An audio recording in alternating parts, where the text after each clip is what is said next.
Lerei para vocês hoje mais um verbete desse livro aqui, Feminismos em Movimento, e hoje é sobre feminismo socialista. A Ana Lídia, que escreveu o texto para nós, ela é socióloga, e isso está a partir da página 239.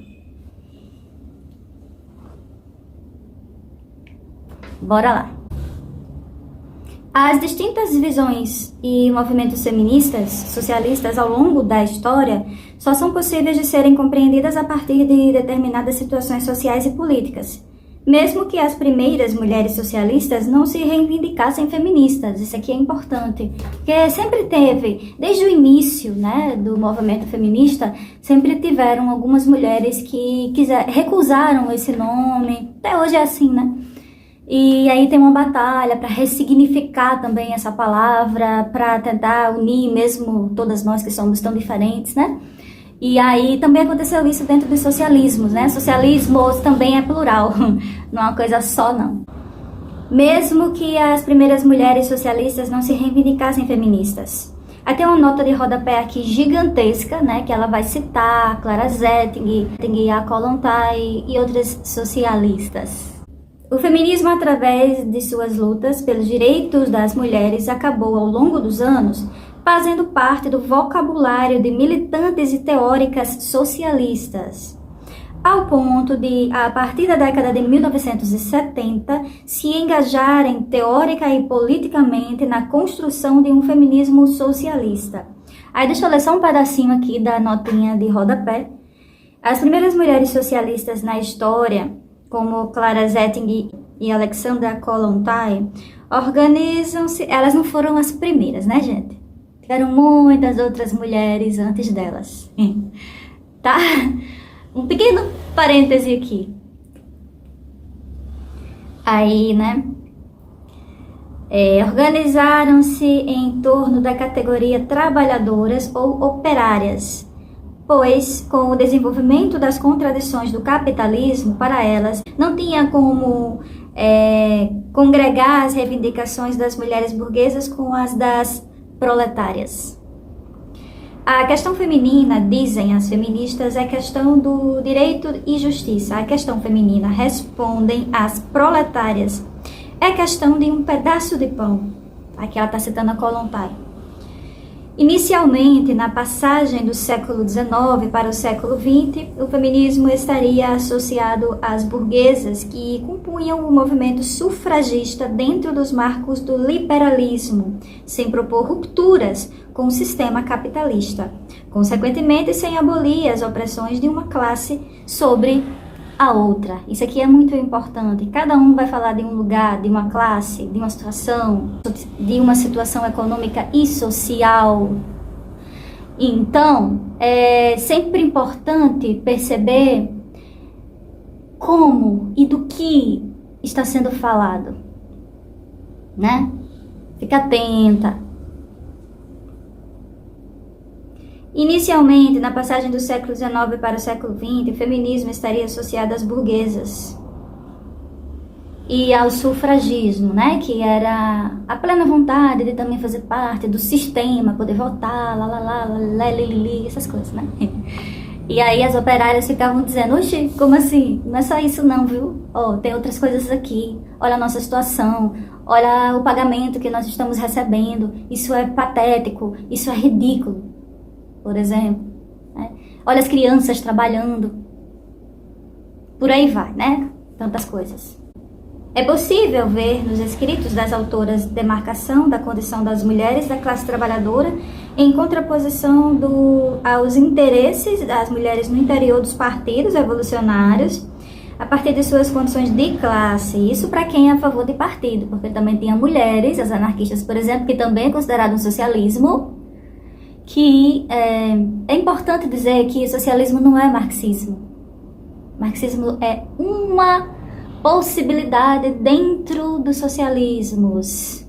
Como eu já falei, socialismo é um negócio plural. Vários pensamentos ali debatendo, divergindo, certo? Então existem mulheres que é a favor de partido, existem mulheres que não. Por exemplo, um simples exemplo para a gente refletir. No entanto, ao longo do tempo, o feminismo passou a ser disputado como categoria política e científica também, por aquelas que se auto-intitulavam socialistas, principalmente pelo fato de que as mulheres continuaram a sofrer opressões em suas organizações políticas de esquerda. E aí a Kollontai, ela cita aqui Kollontai de novo, né?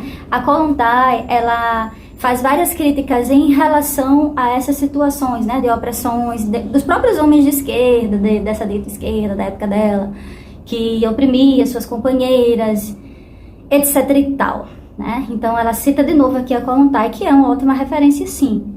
Mas eu só queria dizer que não existe só ela, né? Outras mulheres também estavam falando sobre essa situação dentro dos socialismos, tá? E aí, depois de muito tempo, as mulheres vão... Eu tô simplificando o assunto aqui, né, gente? E depois aí de muito tempo, as mulheres começam a perceber que não, a gente precisa utilizar esse nome, né, feminismo, e falar sobre ele de uma maneira plural e dizer que as mulheres não são uma coisa só, pensam diferente, né? Existe muita diversidade, divergências no grupo dessas mulheres que estão lutando para serem vistas como seres humanos para começar a conversa, né?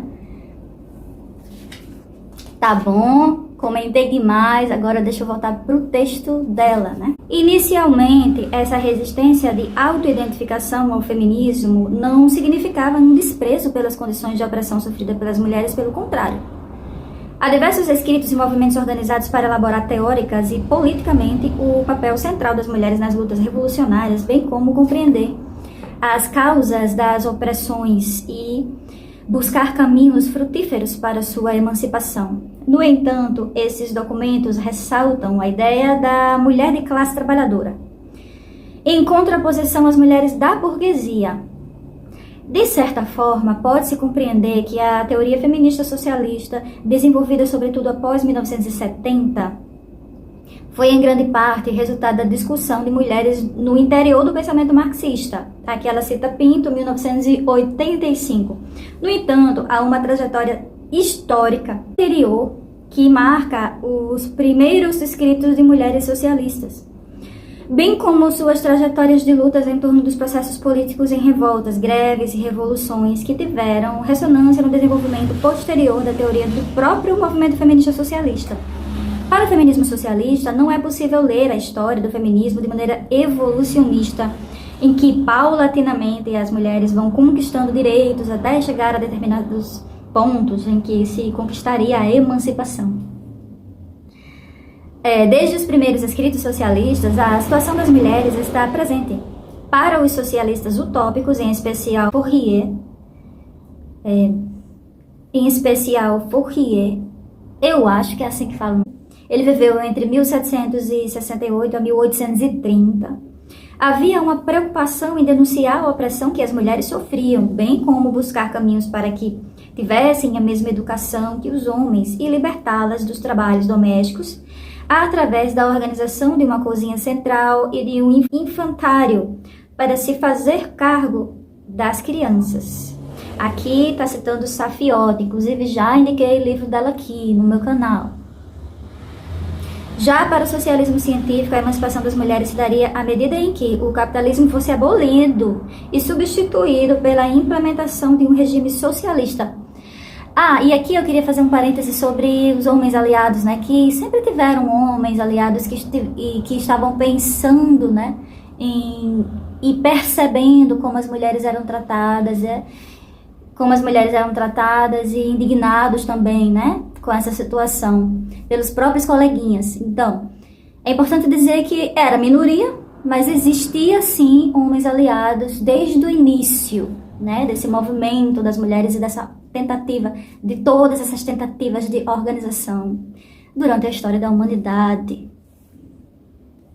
O marxismo articulou a chamada questão feminina em sua teoria geral da história e ofereceu uma nova explicação sobre a origem da opressão das mulheres e a estratégia para sua emancipação.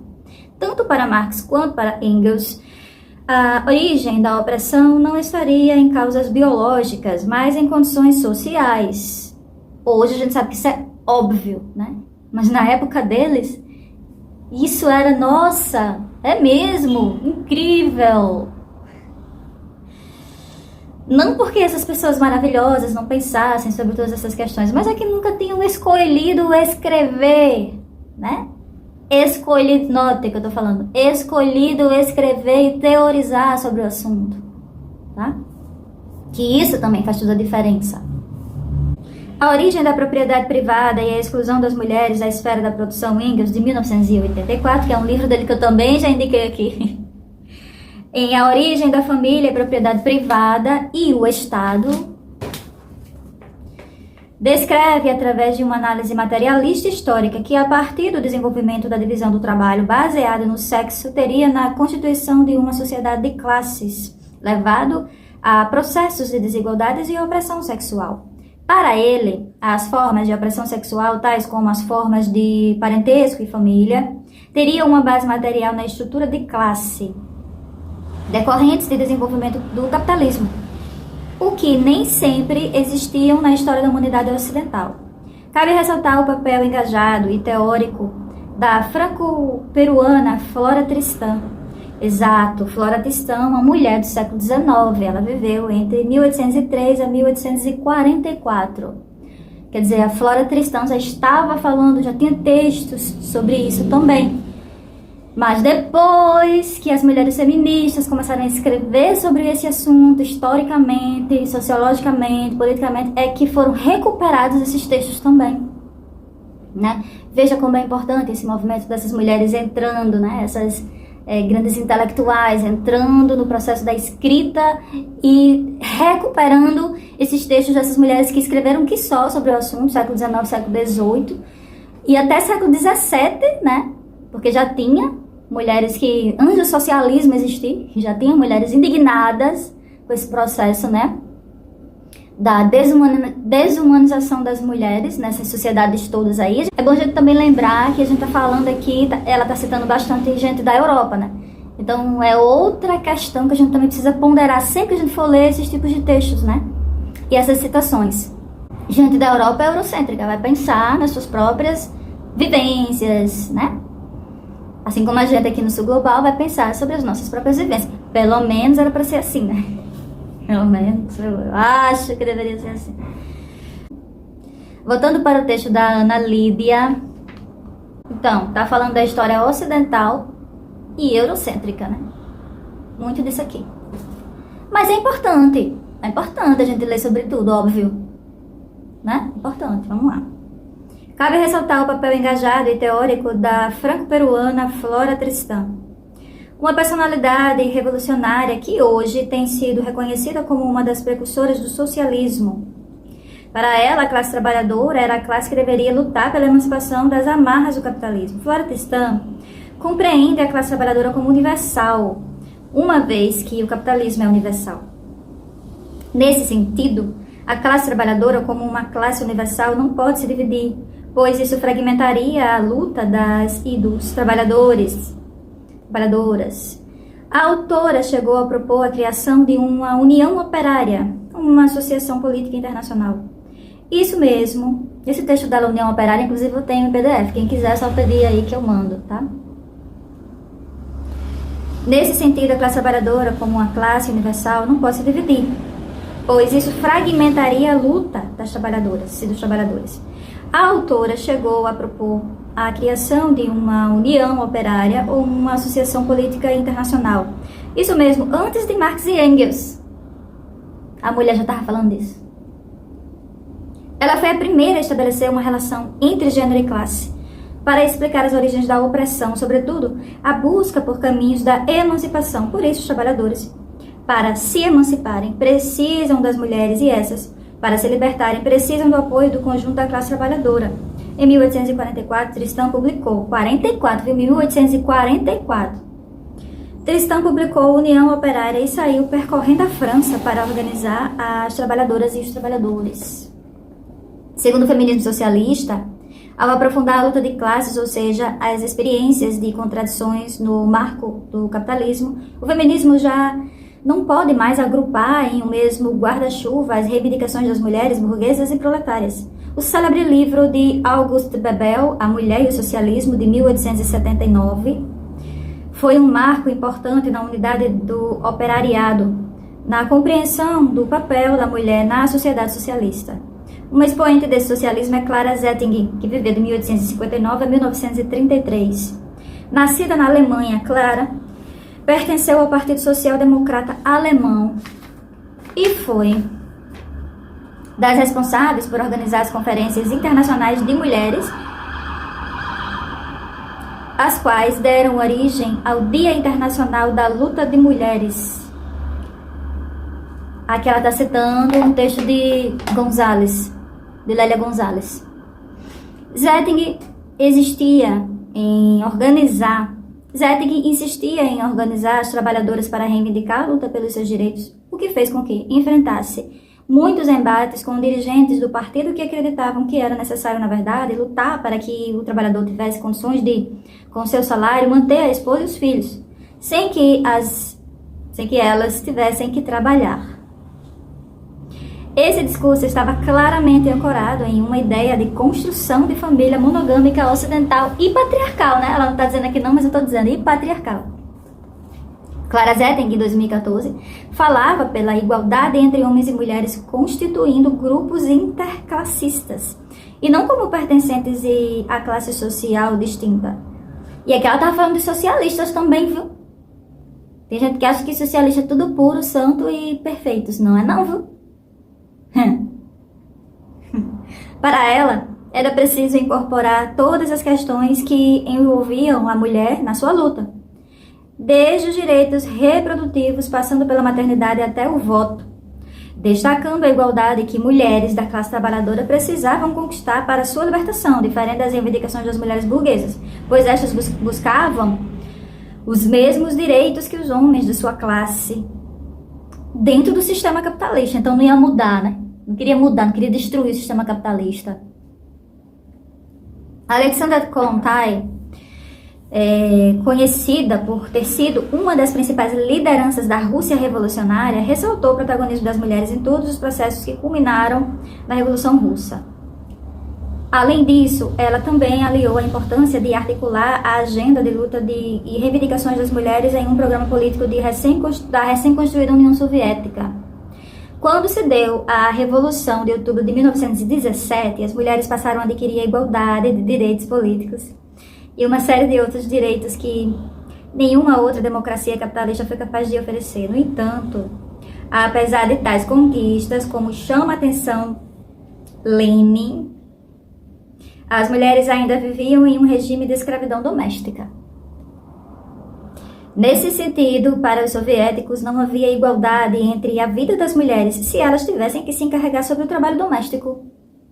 Houve um esforço dos governos socialistas no início do século XX, na construção de cozinhas, lavanderias comunitárias e a ampliação de estabelecimentos no ensino que fizessem cargo da educação das crianças. Para os socialistas, a época das revoluções era proporcionada à emancipação jurídica das mulheres em relação aos homens, dando-lhe um salário digno e também facilitando o direito ao divórcio.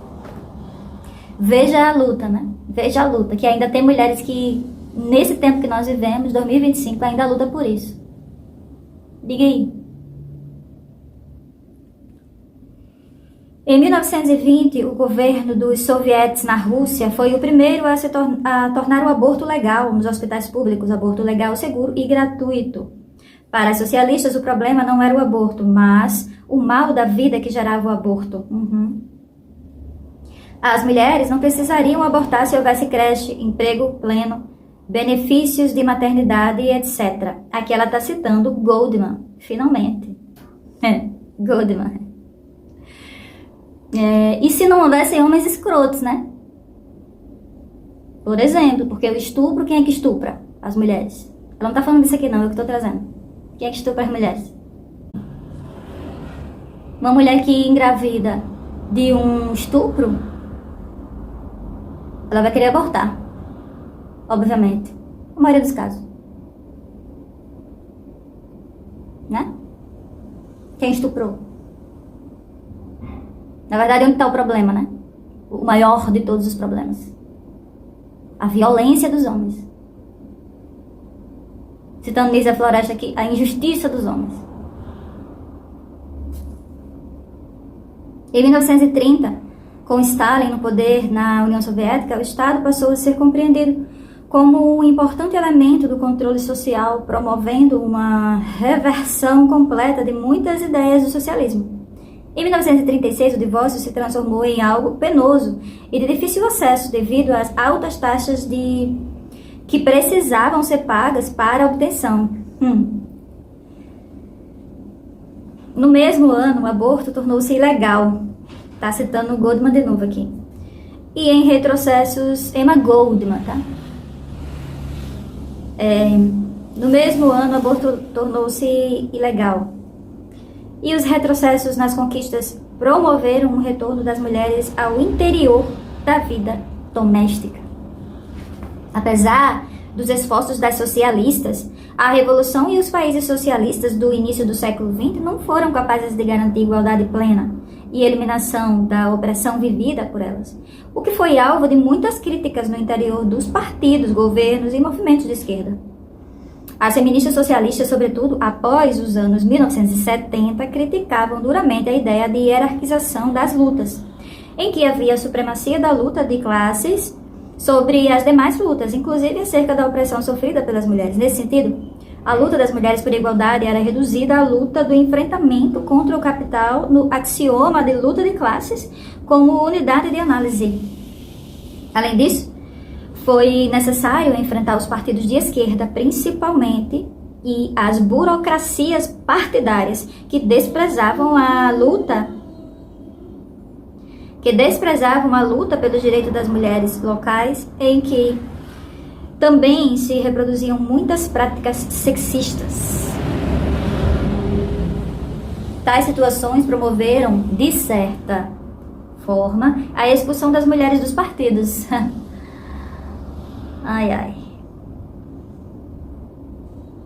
A expulsão das mulheres dos partidos, aos quais acabavam por configurar suas próprias organizações. Houve grandes esforços na elaboração de um feminismo que avançasse em debate e atualizasse a teoria marxista, para compreender e incorporar o feminismo e a condição de opressão sofrida pelas mulheres.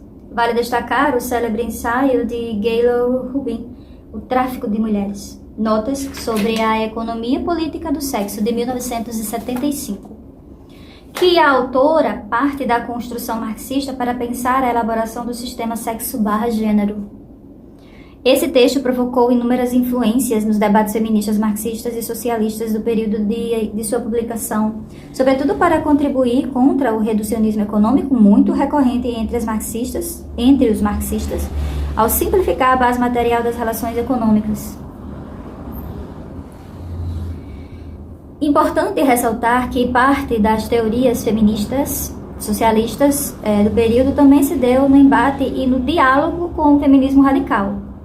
As contribuições de Heidi Hertmann em 1981 entram nesse debate, por exemplo, ao buscar reconhecer que a opressão sofrida pelas mulheres possui uma base material no patriarcado, ao reconhecer o trabalho não remunerado da mulher como centro de sua exploração para a reprodução do capital. Hertmann reconhece a premissa radical de que o pessoal é político e busca avançar nos marcos do marxismo a partir das relações de poder. Não nos cabe, nessas poucas páginas, esgotar todo o debate e contribuição das feministas socialistas, sobretudo de suas preocupações em construir uma teoria feminista socialista da história. No entanto, é importante ressaltar seus esforços. As teorias feministas socialistas analisam, ao longo de seus trabalhos, relações de poder que extrapolam as relações de classe. Para elas, há uma relação significativa entre a submissão e os interesses do capital em se reproduzir. O caminho percorrido por essa vertente ao longo do desenvolvimento do capitalismo não foi e não tem sido fácil.